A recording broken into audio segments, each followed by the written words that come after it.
अंग्रेजी शासन की अमानवीयता और भारतीयों की दयनीय स्थिति से परेशान होकर जिन अंग्रेज अधिकारियों ने भारतीयों को नई राजनीतिक चेतना का संदेश दिया, उनमें एलन ऑक्टेवियन ह्यूम प्रमुख थे।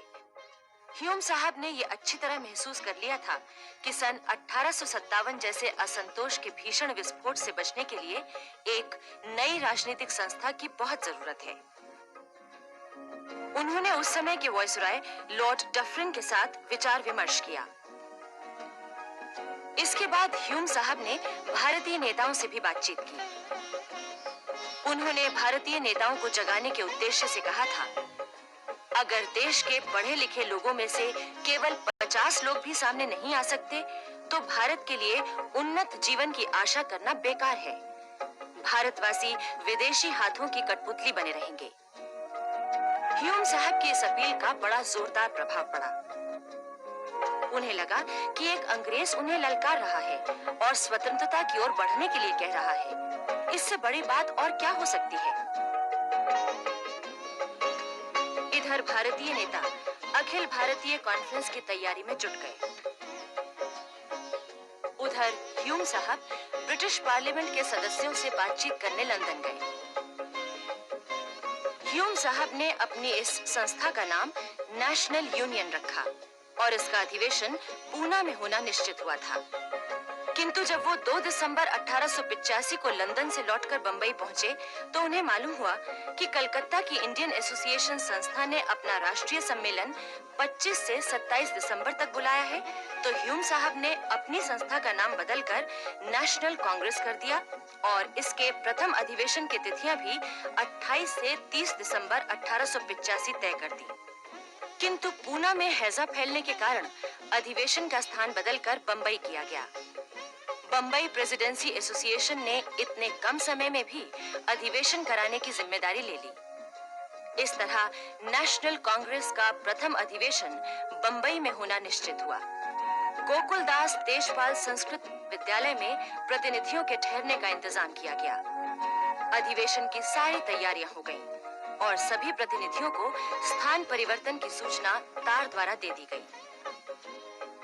28 दिसंबर को शुरू हुए नेशनल कांग्रेस के इस अधिवेशन में उम्मीद तो थी कि करीब 100 लोग भाग लेंगे, लेकिन कुल 72 लोगों ने भाग लिया। इस अधिवेशन के बारे में बंबई स्थित लंदन टाइम्स के संवाददाता ने लिखा था, इसमें मद्रास, लाहौर, बंबई और कलकत्ता तक समूचे भारत का प्रतिनिधित्व हुआ था। संभवतः पहली बार जब से संसार का आरंभ हुआ है, भारत एक राष्ट्र के रूप में यहाँ एकत्रित हुआ था। इस अधिवेशन की एक विशेषता ये थी कि सभी प्रांत के लोग अपनी अपनी परंपरागत वेशभूषा और विशेष पगड़ियों में आए थे। अधिवेशन की 2 बातें और भी खास थीं। एक तो ये कि इसमें सरकारी कर्मचारियों ने भी भाग लिया था और दूसरी ये कि पहली बार देश के विभिन्न भागों के लोग एक ही मंच पर राष्ट्रीय समस्याओं पर विचार करने आए थे। नेशनल कांग्रेस के पहले अधिवेशन की कार्रवाई 28 दिसंबर को दोपहर 12 बजे शुरू हुई थी। सबसे पहले ह्यूम साहब ने बंगाल के प्रसिद्ध बैरिस्टर W.C. बनर्जी का नाम अध्यक्ष पद के लिए प्रस्तुत किया। W.C. बनर्जी बंगाल के प्रसिद्ध बैरिस्टर और राष्ट्रवादी विचारों के समर्थक थे। वे जब नेशनल कांग्रेस के प्रथम अधिवेशन के प्रथम अध्यक्ष की कुर्सी पर बैठे, तो उपस्थित जनसमूह ने उनका जोरदार स्वागत किया। अपने अध्यक्षीय भाषण में W.C. बनर्जी ने कांग्रेस के लक्ष्यों को स्पष्ट करते हुए कहा था, भारत के हित के लिए इंग्लैंड ने बहुत कुछ किया है। इसके लिए पूरा देश इंग्लैंड का आभारी है। उसने हमें गति दी, रेलवे दी और सबसे कीमती वस्तु पाश्चात्य शिक्षा दी। परंतु अभी हमें बहुत कुछ करना है। देश के वासी जैसे जैसे शिक्षित होते जाएंगे, वैसे वैसे उनमें राजनीतिक प्रगति की इच्छा बढ़ती जाएगी। मैं समझता हूं कि यूरोप की तरह की शासन पद्धति की इच्छा रखना राजद्रोह नहीं है। मेरा विश्वास है कि हम जो चर्चा करेंगे वो सरकार तथा प्रजा दोनों के लिए लाभप्रद होगी। कांग्रेस के प्रथम अधिवेशन का अंत महारानी विक्टोरिया की जय जयकार से हुआ। इस जय जयकार का प्रस्ताव पेश करते हुए ह्यूम साहब ने कहा था, महारानी के लिए जयकार केवल 3 बार नहीं बल्कि 3 का तिगुना, और यदि संभव हो तो उससे भी तिगुनी की जाए। इस अधिवेशन और कांग्रेस के जन्म के बारे में हालांकि कहा गया था कि कांग्रेस कट्टर राजभक्त संस्था है और इसे विद्रोहियों का अड्डा न समझा जाए, किंतु साथ ही ये भी स्वीकार किया गया कि कांग्रेस का जन्म भारत के राजनीतिक इतिहास में एक अभूतपूर्व घटना थी। इसने एक नव युग के आगमन की घोषणा की, राष्ट्रीय एकता के युग की घोषणा की, जो ऊपर से लादी नहीं गई थी बल्कि जनता के संकल्प की अभिव्यक्ति थी। सन 1886 में 27 से 30 दिसंबर तक कांग्रेस का दूसरा अधिवेशन कलकत्ता के टाउन हॉल में हुआ। इसमें 440 लोगों ने भाग लिया था। इस अधिवेशन में पहली बार बंकिम चंद्र चटर्जी का गीत वंदे मातरम गाया गया था। बंकिम बाबू ने ये गीत अपने प्रसिद्ध उपन्यास आनंद मठ में लिखा था, जिसके माध्यम से उन्होंने भारतीय जनता के सामने स्वाधीनता की लड़ाई का एक इतिहास प्रस्तुत किया था। बंकिम बाबू को बचपन से ही अपनी मातृभूमि और मातृभाषा के प्रति प्रेम था। उन्होंने अंग्रेजी के मुकाबले बांग्ला भाषा के साहित्य को श्रेष्ठ सिद्ध किया और ऐसी रचनाएं दी जिनको साहित्य जगत में बहुत सम्मान मिला। सरकारी नौकरी में रहकर भी बंकिम बाबू ने बड़े साहस के साथ देशभक्तिपूर्ण रचनाएं लिखी। उन्होंने बंग दर्शन नामक एक साहित्यिक पत्र भी प्रकाशित किया। उन्हें आधुनिक बांग्ला का जनक कहा जाता है। उनका गीत वंदे मातरम स्वाधीनता संग्राम में राष्ट्रीयता का संचार करने वाला सिद्ध हुआ और वंदे मातरम का घोष स्वतंत्रता सेनानियों के लिए प्राण मंत्र बन गया। कलकत्ता अधिवेशन में 25 वर्षीय युवक रविंद्रनाथ ठाकुर ने बंकिम बाबू के गीत वंदे मातरम को अपनी ही निर्मित धुन में गाया था। कलकत्ता अधिवेशन के अध्यक्ष थे दादा भाई नौरोजी। एक पारसी परिवार में जन्मे दादा भाई नौरोजी बचपन से ही बड़े प्रतिभाशाली छात्र थे। उनके अध्यापक उन्हें भारत की आशा कहा करते थे।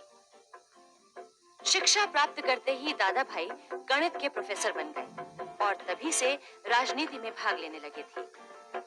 उन्होंने सन 1852 में बंबई एसोसिएशन की स्थापना की थी और रास्त गुफ्तार नामक एक पाक्षिक अखबार भी निकाला था। सन 1855 में एक ब्रिटिश कंपनी के आमंत्रण पर दादा भाई इंग्लैंड चले गए। वहां उन्हें इंग्लैंड और भारत की सामाजिक, आर्थिक और राजनीतिक स्थिति की तुलना करने का अवसर मिला। दादा भाई ने ब्रिटेन की जनता में भारत के प्रति दिलचस्पी पैदा करने की कोशिश की। इस तरह वो धीरे धीरे भारत की दशा सुधारने के काम में पूरी तरह से जुट गए। कलकत्ता अधिवेशन के अध्यक्ष पद से उन्होंने अंग्रेजों के शासन के प्रति विश्वास व्यक्त करते हुए कहा था, ये महारानी विक्टोरिया और ब्रिटेन के नागरिकों के कारण ही संभव हो पा रहा है कि हम निर्भय और स्वतंत्र रूप से निसंकोच अपने विचारों को व्यक्त कर रहे हैं। जैसे जैसे कांग्रेस का विकास होता गया, उसमें ये विचार भी विकसित होने लगा कि देश में अपना शासन हो और गुलामी से मुक्ति मिले। मिस्टर ह्यूम इस बात पर बराबर जोर देते रहे कि वैधानिक तरीके से संघर्ष करते रहने से अवश्य सफलता मिलेगी, किंतु यदि विप्लवी ढंग अपनाया गया तो ये एक भयानक भूल होगी। कांग्रेस का तीसरा अधिवेशन सन 1887 में मद्रास में हुआ। इसकी अध्यक्षता बदरुद्दीन तैयब जी ने की थी। तैयब जी भारतीय स्वतंत्रता संग्राम के नवयुग की नींव डालने वालों में से एक थे। उन्होंने इंग्लैंड से बैरिस्ट्री पास की थी। इंग्लैंड में ही वो दादा भाई नौरोजी के संपर्क में आए और तभी से वो राजनीति में दिलचस्पी लेने लगे थे। भारत लौटकर वो बंबई हाई कोर्ट में वकालत करने लगे थे और इसके साथ ही उन्होंने राष्ट्रीय भावना का प्रचार भी शुरू किया था। कांग्रेस का पहला अधिवेशन, जिसे बॉम्बे प्रेसिडेंसी एसोसिएशन ने आयोजित किया था, उसके अध्यक्ष बदरुद्दीन तैयब जी ही थे। अपने अध्यक्षीय भाषण में तैयब जी ने देश के मुसलमानों को आवाज दी थी कि वे अन्य धर्म व जाति वालों की तरह देशवासियों के हित में काम करने के लिए आगे आएं। कांग्रेस का चौथा अधिवेशन इलाहाबाद में सन 1888 में हुआ। इसमें 1248 लोगों ने भाग लिया। इस अधिवेशन के अध्यक्ष थे स्कॉटलैंड वासी जॉर्ज ह्यूल। इस समय तक जिस जनचेतना का उदय हो चुका था, उससे अंग्रेज शासक और स्वयं मिस्टर ह्यूम को डर था कि ये कहीं उग्र रूप धारण न कर ले। कांग्रेस का 5वां अधिवेशन सन 1889 में बंबई में विलियम बेडनबर्ग की अध्यक्षता में हुआ। वो बड़े उत्साही और कर्मठ व्यक्ति थे। इंग्लैंड में भारत विरोध प्रचार का उन्होंने जोरदार खंडन किया था। अपने अध्यक्षीय भाषण में उन्होंने स्पष्ट किया था कि भारत के लोग शांति, सुव्यवस्था और स्वस्थ शासन चाहते हैं। सन 1890 में कांग्रेस का छठा अधिवेशन बंबई प्रेसिडेंसी एसोसिएशन के जनक और कांग्रेस के प्रारंभिक सदस्य फिरोज शाह मेहता की अध्यक्षता में बंबई में ही हुआ। फिरोज शाह मेहता ने इंग्लैंड में बैरिस्ट्री पढ़ी थी और वहीं दादा भाई नौरोजी के संपर्क में आकर राष्ट्रीय आंदोलन में शामिल हो गए थे। उनकी विद्वता, समझदारी और दूरदर्शिता का लोहा ब्रिटिश सरकार तक मानती थी। वो अपने को पहले भारतीय फिर पारसी मानते थे। इसके बाद 7वां अधिवेशन सन 1891 में नागपुर में पी आनंद चार्लू की अध्यक्षता में हुआ। वो एक प्रसिद्ध वकील, शिक्षा शास्त्री और समाज सुधारक थे। कांग्रेस से वो उसकी स्थापना काल से ही जुड़े हुए थे। वो चाहते थे कि अंग्रेजी शासन का अंत हो, राष्ट्रीयता की भावना जागे और देश के लोग अपने संस्कृति का महत्व समझें। यद्यपि हमें बहुत थोड़ी सफलता मिली है, परंतु आगे आने वाली पीढ़ियां हमारे परिश्रम का फल चखेंगी और उन लोगों को याद करेंगे जिन्होंने साहस और निष्ठापूर्वक त्याग करते हुए अपने ध्येय को प्राप्त करने के लिए कष्ट सहे हैं। इस समय तक कांग्रेस में दादा भाई नौरोजी, सुरेंद्र नाथ बैनर्जी और गोपाल कृष्ण गोखले जैसे उदारवादी नेताओं का काफी प्रभाव फैल चुका था। सुरेंद्रनाथ बैनर्जी भारत की राजनीतिक एकता आंदोलन के जनक थे। उनकी भाषण शैली बड़ी ही प्रभावशाली थी। आवाज इतनी बुलंद थी कि बड़ी-बड़ी सभाओं में सबसे पीछे बैठा व्यक्ति भी उन्हें सुन सकता था। उन्होंने बैरिस्ट्री पास की थी, किंतु अंग्रेज सरकार ने उन्हें वकालत नहीं करने दी। आखिर वो अंग्रेजी के प्रोफेसर बन गए, लेकिन इसके साथ-साथ वो राजनीति में भी बड़ी मुस्तैदी के साथ काम करते रहे।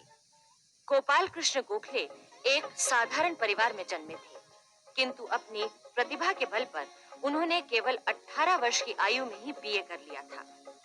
फिर वो आर्थिक समस्याओं के कारण अध्यापन करने लगे।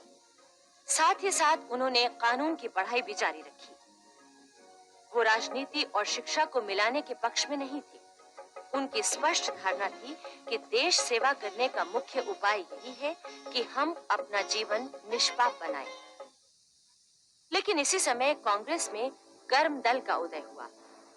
महाराष्ट्र में लोकमान्य बाल गंगाधर तिलक, बंगाल में अरविंद घोष और विपिन चंद्र पाल और पंजाब में लाला लाजपत राय जैसे नेता थे जो अंग्रेजी सरकार के विरुद्ध कठोर नीति अपनाने के पक्ष में थे। बाल गंगाधर तिलक जब वकालत पढ़ रहे थे, तभी से ये जानने लगे थे कि देश की हालत सुधारना है तो देश के लिए जीवन होम करने वाले लोग चाहिए। उन्होंने देश सेवा का मार्ग अपनाया और मराठी में केसरी और अंग्रेजी में मराठा नामक 2 साप्ताहिक प्रकाशित किए। अरविंद घोष अनेक भाषाओं के विद्वान थे। वे दर्शन के ज्ञाता थे। वो न केवल भारत को गुलाम बनाने वाली ताकतों के विरुद्ध थे, बल्कि भारत को स्वतंत्र करने के लिए कुछ भी करने को बेचैन थे। उन्होंने बंकिम चंद्र चटर्जी के गीत वंदे मातरम को प्रेरणा का महान स्रोत माना था। वंदे मातरम से उन्होंने 3 बातें सीखी थी: बलिदान और निष्ठा, आत्मानुशासन और संगठन, देशभक्ति का धर्म। विपिन चंद्र पाल अपने सिद्धांत के पक्के थे। उनके विचार क्रांतिकारी थे और वो ब्रिटिश सरकार के विरुद्ध कार्य करते रहे। उनके भाषणों और लेखों का बड़ा जबरदस्त प्रभाव होता था। लाला लाजपत राय ने नवयुवकों में स्वदेश भक्ति का बीजारोपण किया था। लाला जी पर विद्यार्थी जीवन में ही आर्य समाज के संस्कार पड़ चुके थे। वकील बनने के बाद उन्होंने आर्य समाज का प्रचार किया और इसके साथ जागी राजनीतिक चेतना, जिसकी प्रेरणा से उन्होंने भारत के नवयुवकों से कहा कि अपनी मातृभूमि की सेवा के लिए आगे आओ। इस तरह गरम दल के नेताओं ने कठोर नीतियां अपनाने पर जोर दिया, जबकि दूसरी ओर उदारवादी नेता अपने ही रास्ते पर चलने की प्रेरणा देते रहे। ये भारतीय राजनीति का एक ऐसा मोड़ था जिसने स्वतंत्रता आंदोलन को नई गति, नई दिशा दी।